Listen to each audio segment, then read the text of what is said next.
Boker Tov, Shem Hashem, Naaseh Benatzliar, Baruch Haba Tzadi. Comment tu t'appelles? David comment? David Lashkar. Très bien. Mon beau-frère il s'appelle Lashkar aussi. On est, je vous ai dit Boker Tov, on est donc lundi aujourd'hui le 31 décembre, le Kav Gimel du mois de Tevet, L'Chaim Tovim Shalom, Sheniske Lagdil Torah Ladira. On remerciera du fond du cœur Matteo Leal Bekrouche, si je le prononce bien. Ce que nous autres Maasim Tovim, Bracha Revacha V'Atzlacha B'chol Maaseh Yedenu, Amen Ve'Amen. Un bon Zivug Be'ezrat Hashem pour Olivia Sarah Bat Sandrine Simcha, une guérison complète pour Meir Chaim Ben Rachel Be'ezrat Hashem. Toda Rabba Aaron Krizer, Shem Varech Otra B'chol Asher Tifnei Taskiv V'Tasliach. Toda Rabba, ne pas nous oublier. Benjamin Ganem, Hashem Ushkol Hayou, L'Chaim Tovim Shemou, V'Ishto B'chol Asher Lo. Alors Dan Sebag, aujourd'hui le shiur est pour toi, Be'ezrat Hashem, Rabbeinu, Zchut de Rabbi Nachman Tagen Alecha, Dan Sebag. Où est-ce qu'il est le technicien? Asher. Le cours sera dédié pour Dan Sebag aujourd'hui, lui et toute sa famille. Amen. On remerciera aussi Yoni, Cohen, Sabrina, Yechia, Sherif. Demain ce sera son cours pour elle, pour Sabrina. Just a minute.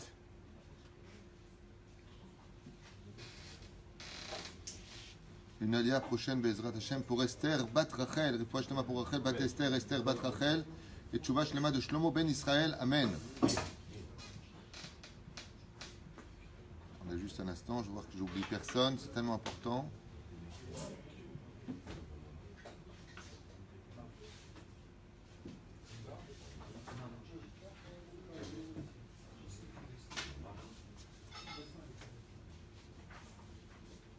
Ok, on va commencer notre shiur parce qu'il est déjà très tard. Rifouach Shlema pour tous les malades d'Israël, Bezrat Hashem. Moratimi Akdosha Vatora, Sarah Talia Bat Efrat Miriam, Chaya Bat Miriam, Vekol Am Israël, Sarah Bat Sassia. Hein? Asher? Ben Moshe, si vous pouvez parler un tout petit peu plus fort, ça me rendra un énorme service. Sans oublier les Elou Nishmat de Marcel Batrassi, Baalea Shalom, Yona Ben Yaakov, Vekol Am Israël. Siti Bat Ferecha. Bon, les gens me regardent comme si j'avais les noms comme ça devant moi, incrustés dans mon cerveau. Vous êtes 8000. Yallah. On est dans le Sefer Amidot, Shara Letzanout. La Letzanout. Qu'est-ce que c'est la Letzanout? C'est la moquerie. On a fait beaucoup de cours sur la moquerie. Mais pourquoi on revient sur ce cours? Parce que les gens n'arrêtent pas de se moquer.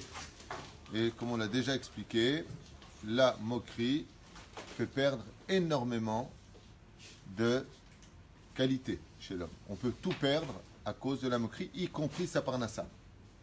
Le fait de se moquer des gens, la chariade, à proprement dit, est loin de faire rire tout le monde, très loin. Et des fois, on peut se surprendre nous-mêmes à charrier, on va se faire charrier. Et quand ça nous arrive, on n'est pas forcément content. On ne connaît pas la teneur des fois des receveurs de la chariade.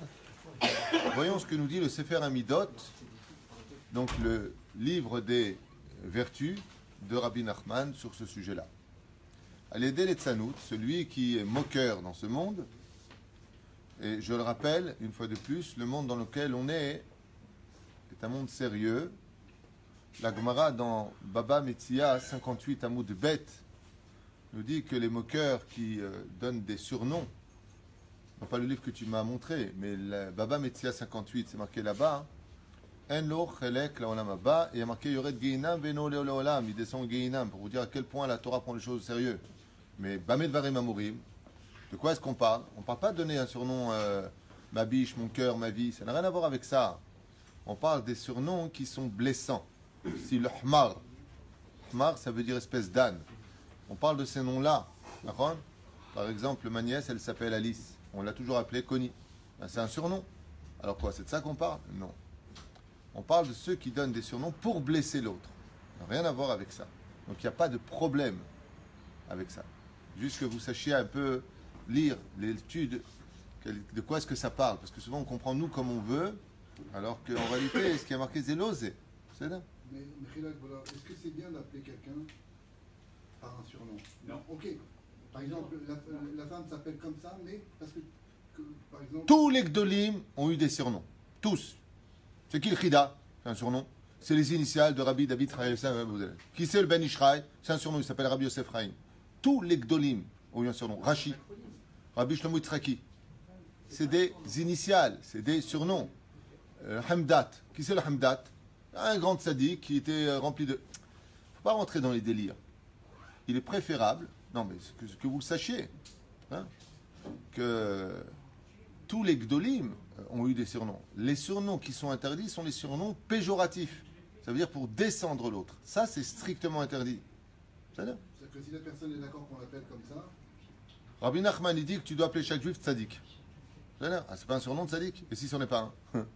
Non, c'est pas le problème. La question ici, on parle de moquerie. D'accord? Par exemple, les gens, ils sont...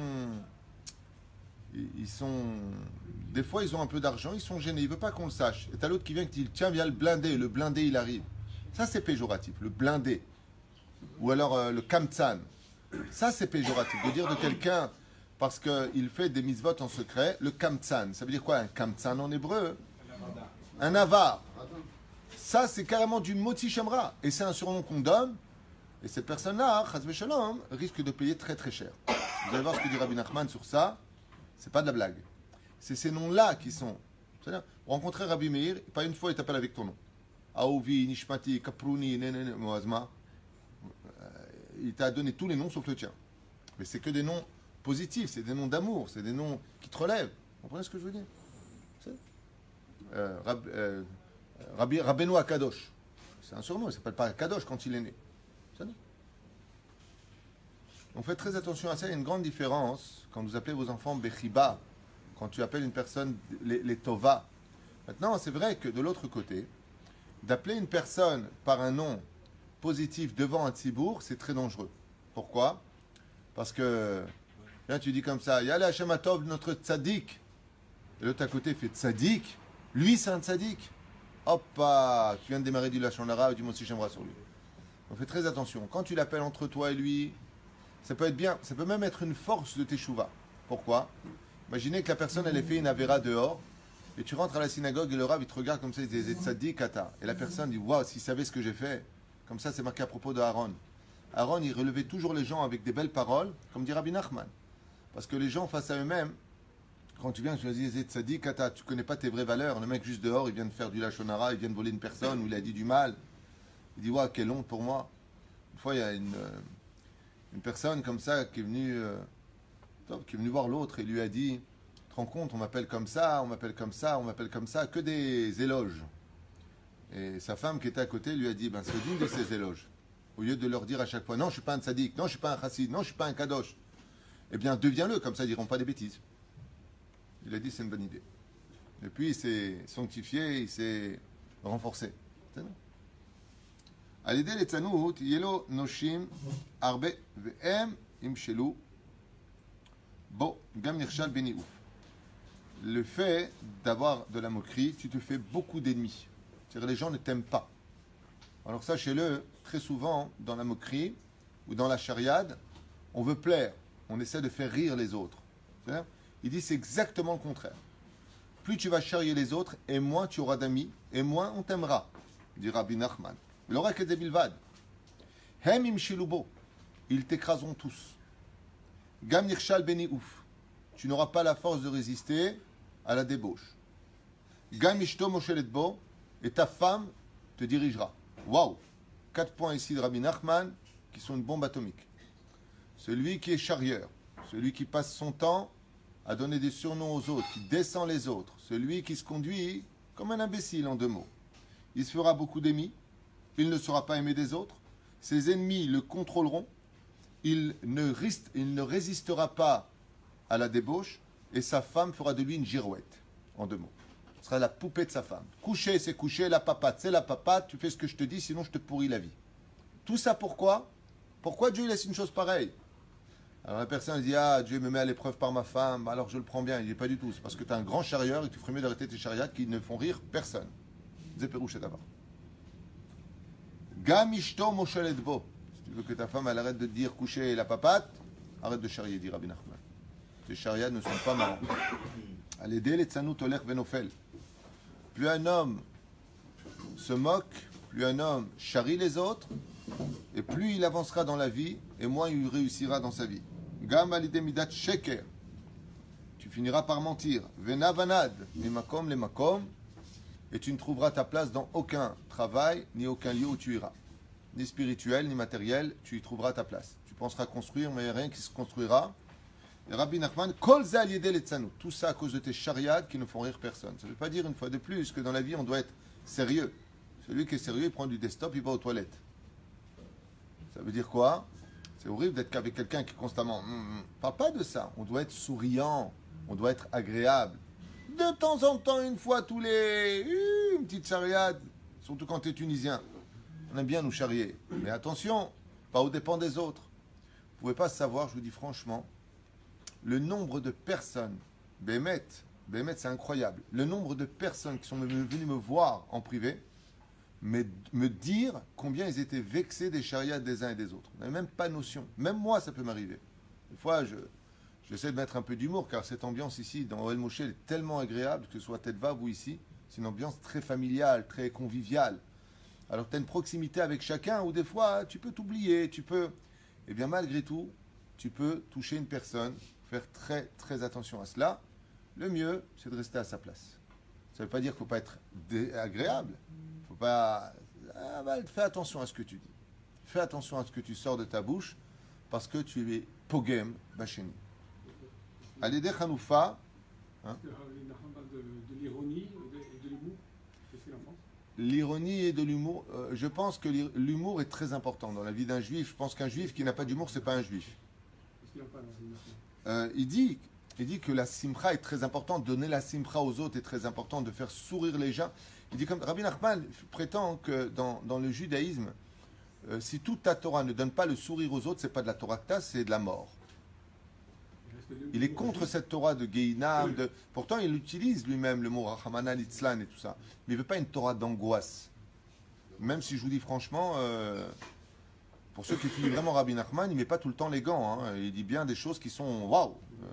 Il fout les boules des fois. Hein. Regardez ce qu'il va dire ici, ne serait-ce que là. Hein. Mais l'humour, je pense que c'est très important d'être agréable. Et encore une fois, L'humour juif, c'est la capacité qu'a le juif de se moquer de lui-même. Mais exactement. De soi-même, mais pas des autres. Alors, qui se moque de lui-même, ça dérangera personne. Mais qui se moque des autres, ça peut être... Les humoristes, juste. Un jour, un homme est venu comme ça, il venait lui prendre sa voiture. C'est-à-dire, il a versé des larmes la matinée. Il est arrivé à la Beit Knesset, pas ici, hein, à Paris. Les huissiers lui ont pris sa voiture. À la Beit Knesset, ils lui ont dit, blindé comme toi, machin. Il s'est mis à pleurer, il leur a dit, arrêtez, c'est lourd. C'est lourd. Il va nous prendre la voiture et il a commencé à aller, je porte à lèvres. Les gens, faire très attention à cela. Wow, tu te laisses aller, tu as pris du poids, hein, tu grossis. Alors que sa femme, elle vient de lui dire, ou il revient de chez le médecin, le mec, il lui dit, vous avez du diabète, vous avez du cholestérol, le mec, il est pas bien. Ah, t'as grossi. Arrête, ça, je le sais. Ou alors tu dis à un gros, tu devrais faire un régime. Merci, c'est bien. Merci beaucoup. Ah, t'as mis ta rêve. Si t'as demandé de l'aide, aide-le. Ah, t'as mis ta rêve. Très souvent, c'est comme ça. Très souvent, on se permet de s'initier dans la vie des uns et des autres, alors que ce n'est pas le chemin emprunté à la base. Allez, des Hanoufa. Même si c'est pour un changement positif, même si c'est pour essayer, c'est pas une remontrance. Le mieux à dire, je veux dire franchement, quand tu vois une personne qui est obèse, et tu sais que c'est pas bon pour lui, que tu l'aimes, le mieux c'est de lui dire, dis-moi, tu veux qu'on fasse de la marche ensemble? Oui. Tu comprends? Mais de lui dire, il faut faire un régime, attendez comme ça, en disant, j'y arrive pas. Bon, après, c'est quoi la suite?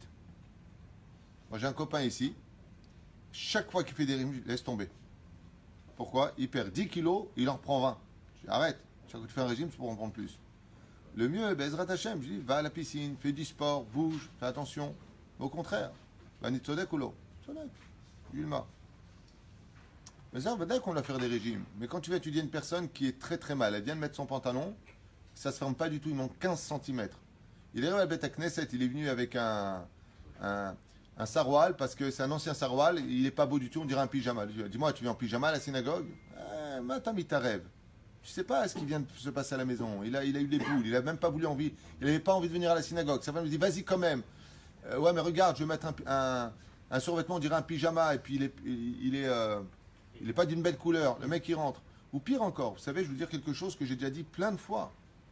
La dernière réflexion que vous devez faire dans votre vie, c'est les gens qui viennent en retard. Arrêtez vos charrettes avec ça. Je vous promets, au Yeshuv Kochav Yaakov, je connais des gens qui prient chez eux Yachid, au lieu de venir à la synagogue, parce qu'ils vont venir en retard, pas à cause des charrieurs. Il y en avait un ici, qu'est-ce qu'il faisait? Il y a des Sidour Lubavitch. Lubavitch est pris vers 9h, 9h30, souvent c'est connu. Quelqu'un, il venait vers, non, comment ça s'appelle, Shabbat, 8h au doux, il venait à 9h moins le quart, 9h. Qu'est-ce qu'il faisait? Il prenait un livre de Chabad, il lui donnait dans les mains. Ben, le seul que ça faisait rire, c'était lui. Mais les gens, ça ne faisait pas rire. Alors il venait plus ici. Chabad. Qu'est-ce que tu es en train de dire en plus devant tout le monde? Le mec déjà qu'il essaie de passer incognito, bon, je suis en retard, au moins il va répondre à un Kaddish. Alors, je ne sais pas qui ça fait rire, mais c'est pas intelligent. Au contraire, moi, quand quelqu'un vient en retard, je dis kol hakavod. Pour t'en amen, kol hakavod, ramène-le. Non, tu es toujours en train de le charrier.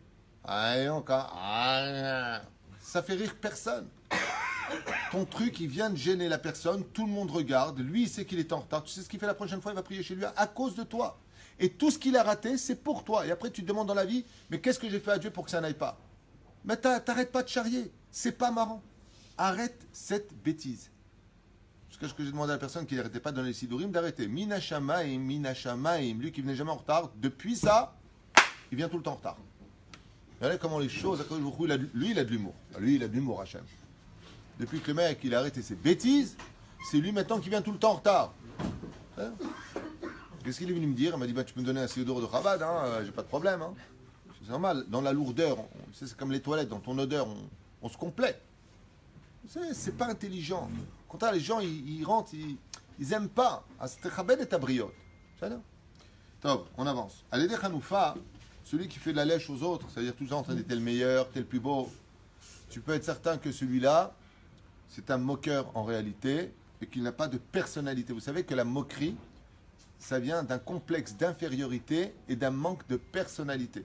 C'est pour cela que, si vous observez bien, quel est le fil tendu, le fil conducteur du moqueur? Qu'est-ce qu'un moqueur en général? Tout de suite. Rabaisse l'autre.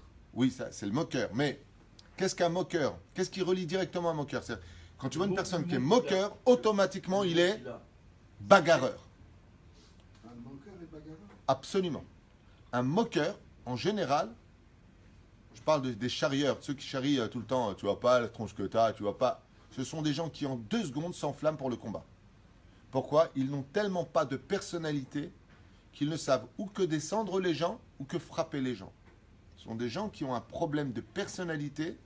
Ils n'existent tellement pas, eux, ils sont tellement étouffés dans leur clipote que les vrais charrieurs, je ne parle pas du charrieur gentil comme tu peux en trouver, qui ne sont pas du tout bagarreurs.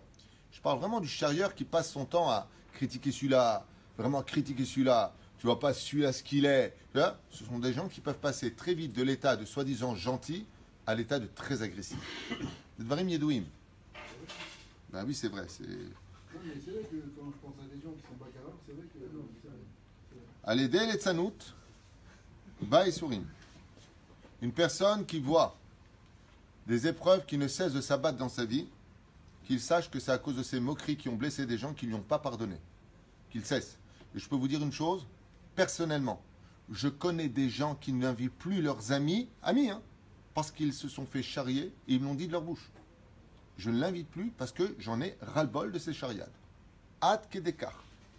Je vous parle de personnes que je connais personnellement qui m'ont dit, vous vous rendez compte ce que ça peut faire? Je ne parle pas des copains, je parle des gens qui sont amis, qui se voient souvent. L'omazmini mechad et tacheni à cause des chariades. Tellement ce n'est pas marrant, tellement ça les blesse. Allez, del et tzanout en lo chokhma. Tout celui qui est moqueur n'a aucune intelligence en lui. Ce sont des gens qui sont vides.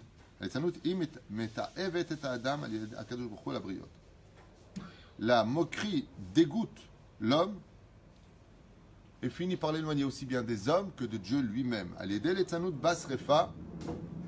La moquerie apporte les flammes dans ta vie. Ça veut dire, tu peux, chas v'shalom, comment on dit srefa en français, nous? Un incendie. La letzanout attire les incendies dans tes propriétés. Tout celui qui se moque des chachamim, tout celui qui se moque de ceux qui étudient la Torah, qu'il sache, dit Rabbi Nachman, regardez qu'ici, mais pas les gants, qu'il sache que le jour de sa mort, il sera jeté dans une cuve d'excréments extrêmement brûlante et que c'est là-bas qu'il vivra. Pour chaque mot qu'il a dit sur un homme qui étudiait la Torah, sur un Talmid Chacham, qu'il sache que Nidon Betsoar Rotahat, c'est là-bas que normalement est dans le judaïsme, là-bas qu'est l'autre, vous avez compris. Tout celui qui dit du mal de ceux qui étudient la Torah, des Talmidei Chachamim, les Abrechim, qu'il sache que ce qu'il attend après sa mort, s'il ne fait pas Teshuvah, s'il ne demande pas pardon aux Chachamim, c'est qu'il sera jeté dans une cuve de Tsoar Tahat, d'excréments spirituels extrêmement nocifs, dont l'odeur est insupportable, brûlante. Ce sera son Gehinam. Ça, c'est Rabbi Nachman en bas. Toutes les moqueries sont strictement interdites, sauf une. Celui qui se moque de la Avodah Zara, c'est une mitzvah de se moquer de la Avodah Zara. Sinon, toutes les autres sont interdites.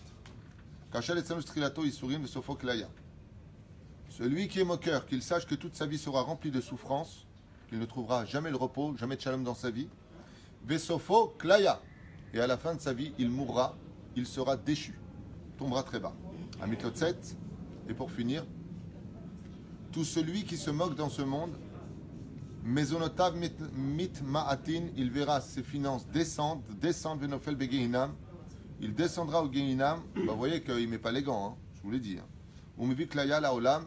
Et il apporte la destruction dans le monde à cause de ses moqueries et de cœurs blessés. Vous savez, quand on voit ce genre de commentaires de Rabbi Nachman, il y a quand même quelque chose qui doit éveiller un événement chez nous. C'est la peur de faire du mal à l'autre. Parce que tout ça, c'est relié au mal. Et on est dans une génération... Hier, une femme m'a appelé en me disant, voilà, mon mari me bat, mon mari lève la main sur moi. Des belles-mères, des beaux-pères qui veulent faire divorcer leurs enfants, alors que les enfants ne veulent pas divorcer. On ne se rend pas compte du mal que l'on fait. Et comme je l'expliquais pendant Shabbat Kodesh, quand mon cher Rabbeinu alav hashalom, il a vu l'Égyptien qui frappait un juif, il avait eu de problème, il l'a tué, la terre s'est ouverte, elle l'a enterré. Mais là où mon cher Rabbeinu il s'est sauvé, c'est quand il a vu que des juifs pouvaient faire du mal à d'autres juifs. Même le leader d'Israël, il s'est sauvé. Pourquoi? Parce qu'on ne peut pas trouver pire pour faire du mal à un juif qu'un autre juif. C'est pour ça que la déception est souvent grande. Qu'on se fasse charrier par des Arabes, qu'on se fasse haïr par des non-juifs, c'est presque une coutume, on peut dire, après 2000 ans. Et que nous-mêmes, nous soyons capables de faire ce que notre pire ennemi pourrait nous faire, c'est là où le choc est émotionnel, c'est là où, Bémet, on a du mal à pouvoir évoluer. Et c'est pour cela que, Bezrat Hashem, on se doit de tenir compte de la souffrance de l'autre dans ce que nous faisons. Et ne jamais hésiter, chers amis, à demander pardon, si à tort ou à raison. Je dis bien, à tort ou à raison. Les familles, ce n'est pas, tu sais, le mec qui te dit, tu sais, j'ai été vexé de ce que tu as dit. Ouais, mais c'est pas interdit. D'accord, mais j'ai été vexé. Ouais, bah de toute façon, tu te vexes de tout. Stupide. La seule chose à dire, c'est Bémet Mechila. Je ne savais pas que je t'avais fait du mal, et peu importe que tu aies tort ou raison. Tous les Gdolim, tous les grands d'Israël, quand tu leur dis des choses comme ça, je vous parle de Gdolim, Mamash de Gdolim, ils viennent tout de suite te courent derrière. Eux, ils te courent derrière, ils te demandent pardon. Les vrais Gdolim. Pourquoi? Parce qu'ils savent qu'ils ont fait du mal. Mais il y a des moments où, malheureusement, l'initiative des Talmidei Chachamim, et c'est pour ça qu'il faut avoir une tête de Talmid Chacham, peut aller jusqu'à te mettre à la porte en public et t'humilier en public. Et s'ils ne le font pas, ceux qui seront au Gehinam. Il y a des gens qui ne comprennent pas avec la manière douce. Une fois, deux fois, trois fois, quatre fois, comme mon rave, une fois, il a mis en chérem une personne à la synagogue. Il a jeté un gabaï de la synagogue, mais dans une humiliation comme j'avais rarement vu. Je vais voir mon rave, je lui ai dit, Batil il-mod, il faut faire très attention quand on parle à son rave. Je lui ai dit, voilà, je suis venu étudier, est-ce qu'on a le droit de faire ce que vous avez fait? Il m'a dit, si je ne l'avais pas fait, c'est moi qui serais descendu au Gehinam. Pourquoi? Parce que c'est une personne qui n'arrêtait pas de dire au rave, quand arrêter, quand commencer, quand ceci, comme dit le Rav Letzion, le Rav Ben Sula Bashaoul, il dit, oi va voy, gabaï, de dire au rave quand est-ce qu'il arrête et quand est-ce qu'il commence. Oi va voy lo, beyom adin. Il lui dit, ça fait 1 fois, 2 fois, j'ai pris de côté, 3 fois, je lui ai expliqué, c'est pas bien. Il vient comme ça, il dit, allez, Rabbi Hanan ben Akashomer, devant tout le monde. Le Rav, il l'a mis à la porte, Betsura Bilti Nisbalet. Ou alors des gens qui rentrent voler la tzedaka. Il y a un psaque qui a été fait que dans ce cas-là, il faut fermer la synagogue et le frapper. Lever la main sur lui dans une synagogue. Quoi, un juif, il lève la main. Okay. Okay. Une personne qui rentre voler la tzedaka dans la Beth Knesset, bien entendu, si c'est 1 fois, on lui dit, c'est pas bien ce que tu fais. Mais si la personne, qu'est-ce qui se passe? Elle a l'habitude de faire ça. Il va à la kototo. Il y a des moments où il faut savoir agir, mais pour cela, il faut être un chacham. Et pas chacun, va commencer à jouer les rabbins en disant moi je sais pas. C'est להיות חכם, שכל המלבין את פינו חברו ברבים, אין לו חלק לעולם הבא, יורד גיהינם. Celui qui humilie les autres en public, descend au גיהינם, il n'a pas de monde futur. ברוך אדוני לעולם אמן. ואמן. אדוני